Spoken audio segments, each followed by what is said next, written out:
But first, we are another week closer to the coronation and preparations are in full swing.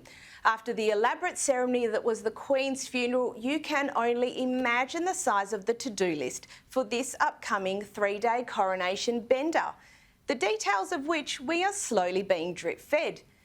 Now, we know there are long-standing traditions and conventions which will be adhered to as a matter of course, but there are also some new additions for the first coronation in a generation and the first in this global digital age. Back in 1953, the Queen's coronation was the first televised in history, with 27 million people in the UK either watching it on TV or listening to it on the radio.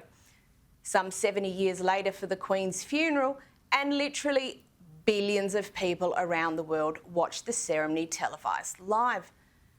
The world has changed an awful lot since 1953. It's both bigger and smaller than ever. But my favourite news this week is that the coronation planning includes a claims committee. That's right. And what could be a bigger and brighter cherry on the top of one of our oldest and most institutionalised institutions than a claims committee?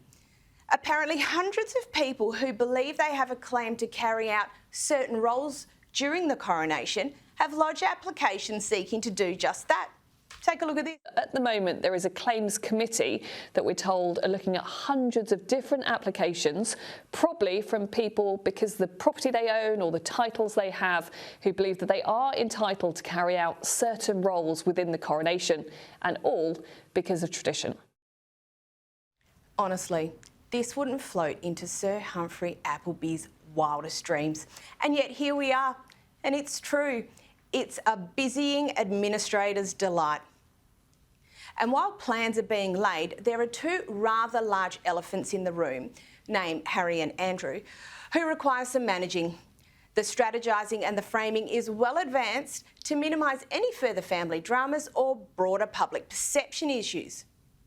And if that isn't enough, the family over the other side of the pond has had a bit to say about how they were treated prior to the Windsor-Markle wedding and why they're not keeping mum any longer. We'll discuss this and more with our next guest.